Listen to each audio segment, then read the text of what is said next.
सलीम अलींच्या गांधीवादी वृत्तीचं त्यांनी एक उदाहरण दिलं आणि त्या उदाहरणाचा मला जो अनुभव झाला तो सांगतो मी तुम्हाला. मुंबई नॅचरल हिस्ट्री सोसायटीचे सलीम अली जवळजवळ सर्वस्व होते 1947 नंतर. ही सोसायटी 1883 साली झाली, पण 19 स्वातंत्र्य मिळाल्यानंतर सलीम अली जवळजवळ सर्वेसर्वा होते. त्याच्या आधी काही इंग्रज अधिकारी होते आणि 2 भारतीय यांनी ती संस्था स्थापन केली. सलीम अली तिथे शिरले ते पक्ष्यांच्या अभ्यासातूनच शिरले, कुतूहल म्हणून. जसं आपण पक्षी निरीक्षण करतो. थोडं मोठं असताना त्यांना त्यावेळी शिकारीचा नाद होता आणि त्या शिकारीच्या नादामध्ये चिमण्या मारायचे ते त्यावेळी आणि निरीक्षण करायचे. त्यावेळी त्यांच्या लक्षात आलं की एक मारलेली चिमणी वेगळी दिसली. तिथून त्यांचा पक्षी अभ्यासाला सुरुवात झाला. ती पिवळ्या कंठाची चिमणी होती. तिथून सलीम अलींची सुरुवात झाली. पण मी आता जे उदाहरण दिले ते मुंबई नॅचरल हिस्ट्री सोसायटीचं देतो आहे की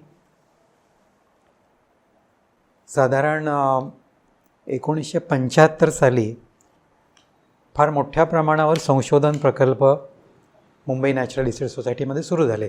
त्याच्या आधी जसं त्यांनी सांगितलं तसं संस्थाने किंवा राजे महाराजे यांच्या मदतीवर संशोधन चालायचं. पण त्यानंतर सरकारकडून किंवा इतर कुठून तरी ग्रँट्स मिळाव्यात म्हणून प्रयत्न सुरू झाले. त्यातून सलीम अलींचे जे सहकारी होते अमेरिकन सहकारी रिप्ले म्हणून, अनेक पुस्तकं त्यांनी दोघांनी एकत्र लिहिलेली आहेत. तर रिप्लेनी त्यावेळी अमेरिकनतून मोठी ग्रँट मिळेल संशोधन प्रकल्पांना म्हणून आणली. आणि मग त्यावेळी अनेक जे वैज्ञानिक होते BNHSमधले त्यांना सांगितलं की आता वेगवेगळे प्रकल्प आपण कोणते करावेत. तर त्यापैकी एक प्रकल्प मोठा सलीम अलींचं सगळ्यात आवडतं पक्षी क्षेत्र म्हणजे भरतपूर. भरतपूरला सलीम अलीने त्यावेळी भरतपूरच्या राजांनी त्यांना बोलवून तिथे खूप अभ्यास झाला होता. तिथे फार मोठ्या प्रमाणात शिकार चालायची पक्ष्यांची आणि सलीम अलीने त्यांनी तिथे अभ्यास सुरू केला. त्याच्यानंतर सलीम अलींचं ते सगळ्यात आवडतं ठिकाण ठरलं. त्याला राष्ट्रीय उद्यानाचा दर्जा देण्यालासुद्धा सलीम अलीच कारणीभूत झाले. आणि जेव्हा हे मोठे संशोधन प्रकल्प आले तेव्हा भरतपूरला मोठ्या प्रमाणावर पक्ष्यांचं संशोधन करावं असा एक प्रकल्प तयार केला गेला. इतरही 4-5 प्रकल्प होते. मी त्यावेळी BNHSच्या एक्झिक्युटिव्ह कमिटीवर होतो म्हणून हे काही अंतस्थ गोष्टी मला माहिती आहेत. त्यातली काही गोष्टी सांगतो तुम्हाला. तर ज्यावेळी ते सगळे प्रकल्प त्याला अप्रुव्हल मिळावं म्हणून कमिटी पुढे आले, सलीम अली त्यावेळी अध्यक्ष होते BNHSचे. आणि त्यावेळी पहिला प्रकल्प अर्थातच भरतपूरचा आला आणि त्या प्रकल्पाची 5 वर्षाच्या प्रोजेक्टची व्हॅल्यू ही काहीतरी 13-14 कोटींची अशी होती. इतरही प्रकल्प काही 5 कोटी 6 कोटी 7 कोटी. आणि सलीम अलींनी बाकी सगळं पाहिलं, काय काय आहेत त्याचे शास्त्रीय आडाखे कसे आहेत, काय आहेत, कसं होणार ते पाहिलं. आणि जेव्हा त्याचं बजेट आलं तेव्हा पहिला सलीम अलींचा उद्गार आला की एवढे पैसे काय करायचे संशोधनाला. म्हणजे जरी कोणी देत असली ग्रँट तरी एवढे कशाला पाहिजेत पैसे, आपण किती छोट्या याच्यामध्ये संशोधन करू शकतो. त्यावेळी मग सगळ्या त्या नवीन तरुण शास्त्रज्ञांना सलीम अलींना बऱ्याच गोष्टी समजावून सांगाव्या लागल्या की आता आधुनिक पद्धतीने हे संशोधन होणार आहे. त्याच्यासाठी आपल्याला कॅमेरा ट्रॅप्स लागणार आहेत, त्याच्यासाठी आपल्याला कम्प्युटर सेंटर लागणार आहे. त्यावेळी म्हणजे 1975 साली मॅकिनटॉशसारखा कम्प्युटर आपल्याला लागणार आहे.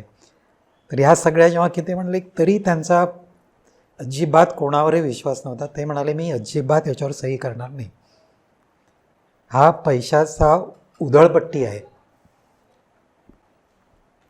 जवळजवळ त्याच्यानंतर 6 महिने सर्व शास्त्रज्ञ आणि इतरही अनेक लोक सलीम अलींना समजावण्याचा प्रयत्न करत होते की आताच्या आधुनिक काळामध्ये आधुनिक पद्धतीने जर आपल्याला अभ्यास करायचा असेल तरी सलीम अली तयार नव्हते.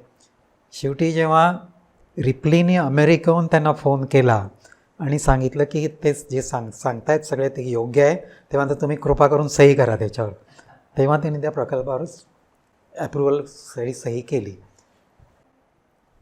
तर मला आठवतं सलीम अलींचा दूरदर्शनवर मुलाखत चालली होती आणि ती मुलाखत चालली होती आणि अर्थात पक्ष्यांसंबंधी सगळे प्रश्न वगैरे असे सगळे विचारले. जवळजवळ अर्धा तासाची मोठी मुलाखत होती. आणि त्या मुलाखतीचा आता संपत आली मुलाखत. त्या मुलाखतकाराने त्यांना प्रश्न विचारला की आता हे सगळं आम्हाला कळलं, तुम्ही इतके वर्ष पक्षी निरीक्षण करतायत, तर तुमचा सर्वात आवडता पक्षी कोणता?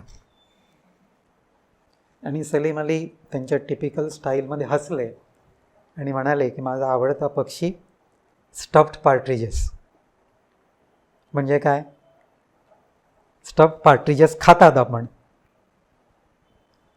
पार्ट्रिज हा पक्षी हा त्यावेळी शिकारी पुष्कळ शिकार केली आणि तेच जसं पोल्ट्री खातात तसं लाव हे पार्ट्रिजेस. सलीम अलीने त्यांच्या जोकमध्ये सांगितलं की स्टफ्ड पार्ट्रिज हा माझा फेवरेट पक्षी. एक काही क्षण त्या मुलाखतकाराला काय बोलावं किंवा कसं संपवावं हे कळलं नाही. आणि मग ते म्हणाले की अनेक पक्षी असतात आणि आम्ही जे शास्त्रज्ञान म्हणजे त्यांच्या काळातले जे शास्त्रज्ञ ते आम्ही जे शिकलो ते आम्ही शिकारीतून शिकलो. आणि आम्ही शिकारी नुसती शिकारीसाठी केली नाही, पण शिकार करताना आम्ही त्या पक्ष्यांचा अभ्यास केला. शिकार करू नये आणि ते चुकीचंही आहे कारणासाठी, पण शिकारीतून सुद्धा अनेक पक्षी अभ्यासक आणि पक्षीतज्ञ तयार झाले हे त्यांना तिथे सांगायचं होतं त्या स्टफ्ड पार्ट्रिजेस हे एका शब्दातून. असा त्यांचा स्वभाव होता. पण सलीम अलींचं हे एक वैशिष्ट्य होतं की ते असं उत्तेजन द्यायचे आणि अनेकांना. त्यावेळी जसं अरुणाचलचा प्रदेश हा दुर्लक्षित होता किंवा अभ्यास झालेला नव्हता, तसंच आणखी त्यावेळी अस्तंगत झालेले 4 पक्षी म्हणून नोंद होती सगळीकडे. त्याचा अभ्यास BNSSच्या ज्या अनेक प्रोजेक्ट्स होत्या त्याच्यामधली एक प्रोजेक्ट ती होती की जे अस्तंगत झालेले पक्षी आहेत त्यांचा अभ्यास करायचा किंवा त्यांना शोधून काढायचं. त्याची 4 पक्षी म्हणजे एक जिरडॉन्स कोर्सर होता, त्याच्यानंतर फॉरेस्ट आउलेट होतं, पिंक हेडेड डक होतं आणि माउंटन क्वेल होता. हे 4 पक्षी अस्तंगत झालेले. आणि त्यावेळी पुन्हा सलीम अलीने मला हेच सांगितलं की हे पक्षी मला असं वाटतं की निश्चितपणे आहेत, पण आम्ही जे संशोधक आहोत किंवा पक्षी निरीक्षक आहोत हे आम्ही त्यांच्या परिसरात पोहोचू शकत नाही. उदाहरणार्थ माउंटन क्वेल हा हिमालयातल्या अगदी उत्तुंग परिसरामध्ये असतो, तिथे आम्ही जाऊ शकत नाही.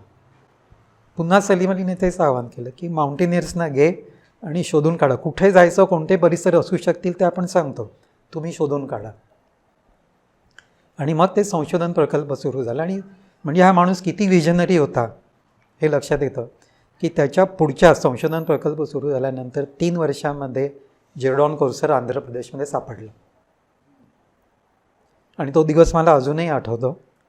आमचाच एक मित्र भारतभूषण म्हणून तिथे संशोधक होता आणि मला आठवतं कारण मी त्यावेळी सेक्रेटरी होतो BNHSमध्ये आणि मी त्यावेळी आमच्या संचालकांच्या केबिनमध्ये बसलो होतो.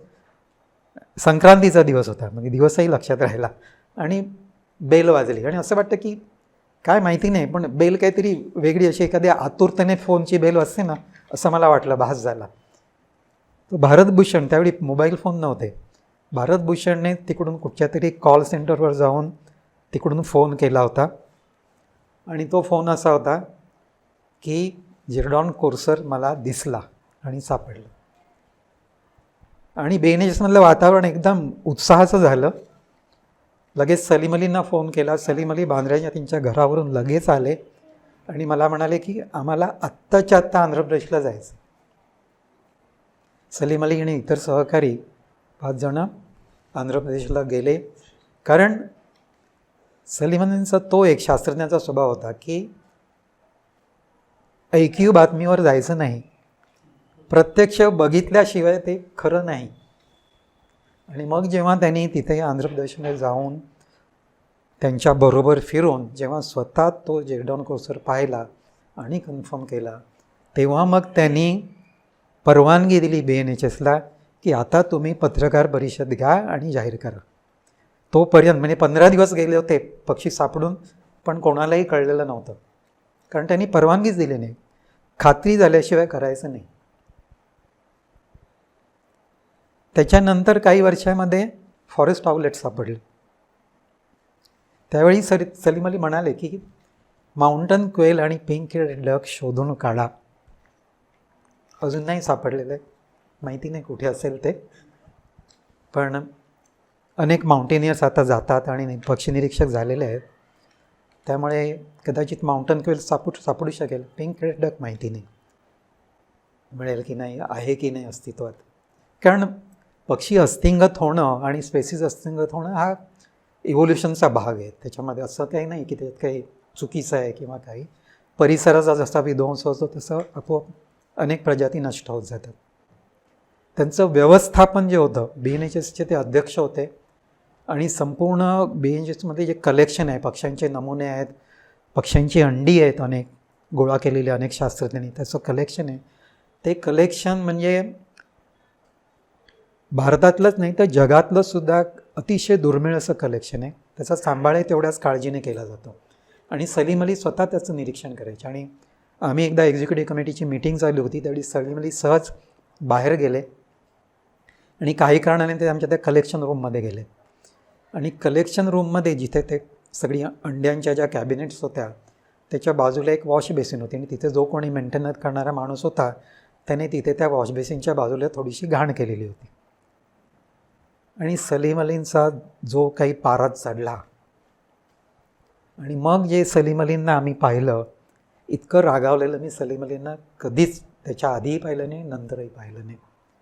याचं कारण असं की एवढं दुर्मिळ कलेक्शन इतक्या शास्त्रज्ञांनी वर्षानुवर्ष केलेलं आहे आणि केवळ आपण आपल्या नेग्लिजन्सने त्याची वाट लावू शकतो हे त्यांना पटवून द्यायचं होतं सर्वांना. BNHSमधल्या सगळ्या स्टाफला त्यांनी 2 तास फैलावर घेतलं. आणि हाच माणूस जेव्हा आम्ही कोणी जायचो तेव्हा इतक्या प्रेमाळ आणि इतक्या आपुलकीने बोलायचा की असं वाटायचं की वयाचं अंतर निघून जायचं. आपल्या प्रत्येकाच्या त्या वयाच्या लेवलला येऊन ते गोष्टी करायचे, बातमी. इतकं प्रेमाळ होतं. जेव्हा मी त्यांच्याशी अगदी जवळीकीने शेवटच्या काही दिवसामध्ये, काही वर्षामध्ये आलो त्यावेळी त्यांचं राहणीमान कसं आहे मी पाहिलं. आणि त्यांचं राहणीमान म्हणजे इतकं साधं होतं की कपडे, त्यांचे फील्ड ट्रिप्सचे जे कपडे होते ते सुद्धा थोडंसं जरी फाटलं तरी ते स्वतः हाताने शिवायचे, अगदी 80-85व्या वर्षीपर्यंत. इतका त्यांचा साधेपणा होता. म्हणजे किती कोणाकडूनही किती पद्मविभूषण मिळालं, पद्मभूषण मिळालं, पॉल गेटी अवॉर्ड मिळालं, भरपूर पैसे मिळाले, पुस्तकं जी त्यांनी लिहिलेली आहेत, ती जी संपत्ती आहे त्यांनी निर्माण केलेली, त्या सगळ्या याच्यातून त्यांना जी रॉयल्टी मिळत होती ती कित्येक लाखामध्ये होती. ती सगळी रॉयल्टी त्यांनी BNHSला देणगी म्हणून दिलेली आहे. आज BNHSचा 30% खर्च हा केवळ सलीम अलींच्या पुस्तकाच्या रॉयल्टीवर चालतो. हे अनेक लोकांना माहिती नाही आहे, पण हे सत्य आहे. आणि हा साधेपणा हा त्यांच्या वागण्यातून सतत दिसत असायचं. म्हणजे ज्याला आपण बर्डमॅन म्हणतो, इतका मोठा ऑर्निथॉलॉजिस्ट, जगभर प्रसिद्धी मिळाली, परंतु अगदी कितीही मोठ्या माणसांपासून ते अगदी छोट्या मुलीपर्यंत ते त्या लेवलला जाऊन संवाद साधायचे. आणि पक्षी शास्त्रज्ञ म्हणून त्यांना मिळालेला जो मान होता त्यावेळी समजा ते जेव्हा निसर्ग भ्रमंतीला आपण जायचो ते पण यायच्या बरोबर. आणि त्यावेळी समजा अगदी छोट्या मुलीने त्यांना प्रश्न विचारला की हा कोणता पक्षी आहे.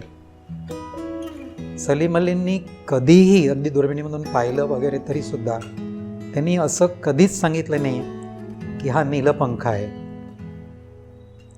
मला असं वाटतं की कदाचित हा नीलपंख असावा. ह्याला ह्युमिलिटी म्हणतात. इतका मोठा शास्त्रज्ञ पण त्याला गर्व नव्हता. आज अनेक पक्षीतज्ञ आपण बघतो असे फटाफट हाय तो हाय तो हाय. कुठे आपली चूक होईल असं कोणाला हेच नसतं. पण वयाच्या 85व्या वर्षीसुद्धा सलीम अली शेवटपर्यंत कदाचित हा पक्षी असावा असंच म्हणायचे.